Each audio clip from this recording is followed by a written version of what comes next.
Welcome back to Robin's Nest. We're talking today about chronic Lyme disease. Joining us now is Randy Sykes. Randy's a father of two and formerly worked for the town of Avon as an automotive technician and heavy equipment mechanic. This until Lyme disease took him out. And now he's fighting back. So welcome to the show, Randy. Thanks for inviting me. I would like to talk a little bit about your illness. Tell me a little bit about your story. What happened to you? My story's like too many other people. I start off with flu-like symptoms, low-grade fever, the headache, and joint pain that doesn't seem to go away. It'll go away for a day or two, come back stronger each time. Then I did that for almost a year, maybe a year and a half. Then we started doing different blood tests, and I was amazed at how inaccurate the blood tests can be. Okay. You know, I always thought that they were just dead nuts. You get a blood test, you got Lyme. Right. Now, Randy, do you remember finding a tick on you? No. No. Okay. And that seems to be the case many times. I think about 60–70% of the people don't know they were bit. Okay.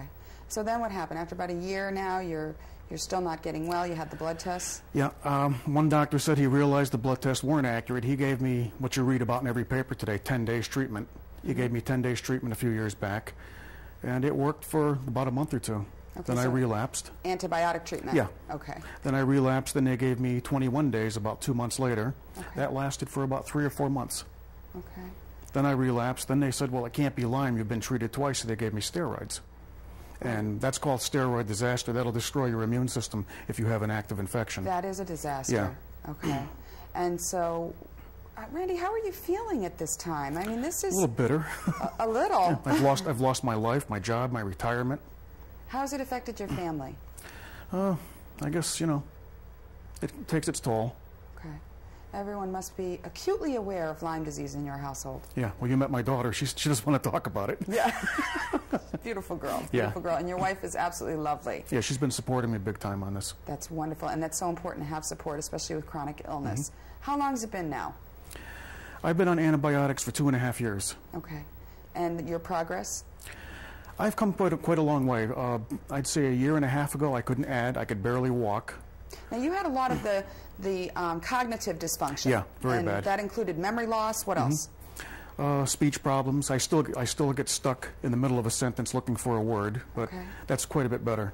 Okay. It's, you know, really improved. The ringing ears I still have, headaches, low-grade fever all the time, extreme fatigue, and that fatigue can almost lift and be like 50% increase, then it comes right back on you a couple of days later.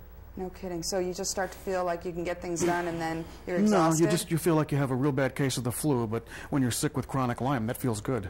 That means you're having a good day. So you can get up and function, yeah. Oh, man. And the problem is I saw 9 doctors before I found somebody that would listen to me and treat me.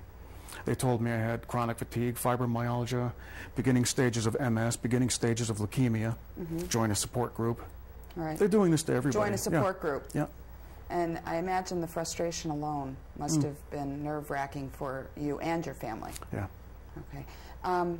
What finally was the catalyst that helped your doctor to make the diagnosis? Did you switch doctors? I ended up in Boston in a hospital up there, which is world famous for finding problems. They're the one that told me that possible beginning stages of MS and leukemia and join a support group, and fibromyalgia, chronic fatigue. Okay. So I got 4 major things wrong with me, but they told me to join a support group too. Yeah. Well, I tell you, I have to tell you, I can identify with going through this entire process for myself because I have fibromyalgia. And it took 3 years of being told basically that I was crazy. And by doctors right here in Connecticut who, for no other, you know, couldn't come up or pinpoint exactly why I was experiencing all this pain. And so basically it was, you know, we don't know what to do for you. Until I met the right rheumatologist who was able to pinpoint it. Yeah. But I remember the pain alone was enough to depress me. Yeah. And so, but not having to have memory problems and speech problems and things like that, I can't even imagine what that must feel like.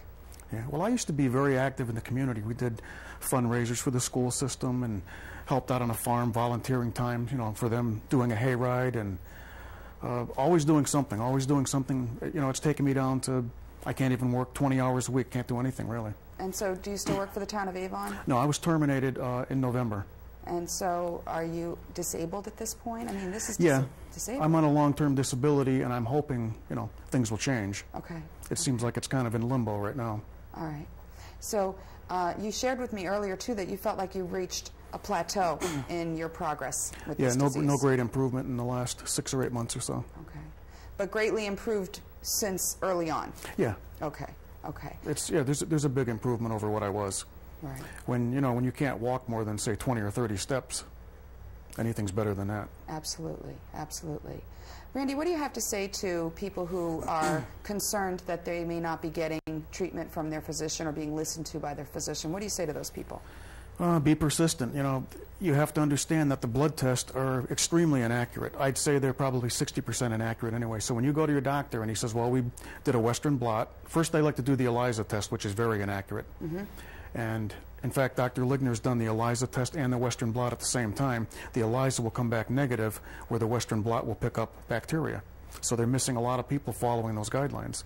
Okay. But if you believe that if you go to your doctor and he tests you for Lyme, and the test comes back negative and he tells you you don't have it, the Center for Disease Control states it's a clinical diagnosis, and you shouldn't let a negative blood test rule out treatment of Lyme. Okay. And so many doctors don't know this or are not paying attention. And that's a very important thing. Can you say that again? The CDC says that having a negative blood test does not rule out Lyme disease. Does not rule out Lyme disease. And that's only Borrelia burgdorferi. That's not going into any co-infections, which I think a lot of doctors aren't checking for. Okay. I tested positive after a year's worth of antibiotics.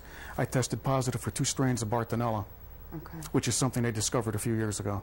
All right. And these are other tick-borne illnesses. Yeah.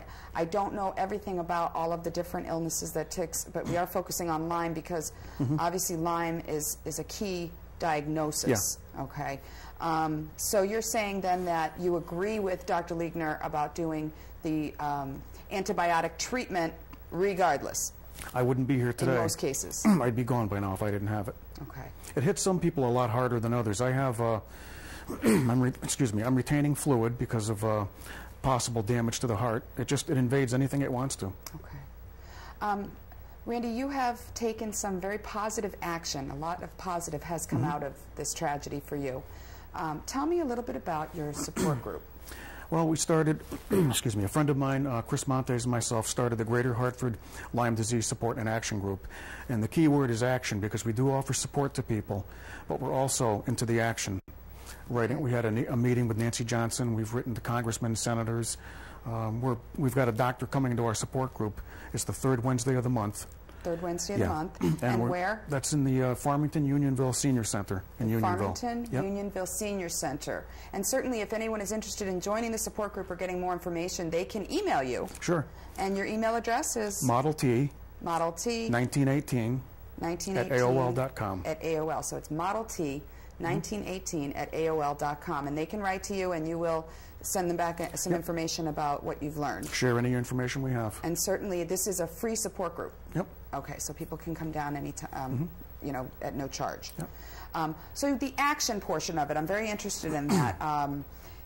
You are trying to spread the word, and tell me if I'm right, you're trying to spread the word that Lyme disease is something that needs to be addressed more, I guess, radically or more, it needs to be pursued.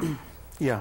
More than it is. There's really something definitely holding it back. You try to get the word out there, but it seems like a good force that's really trying to keep things under wraps. Now, why, you also mentioned to me about the CDC and that there is a concentrated area of Lyme disease in Connecticut. Yeah, right out the whole East Coast. In New England. Yeah, the whole East Coast has it. We have the map.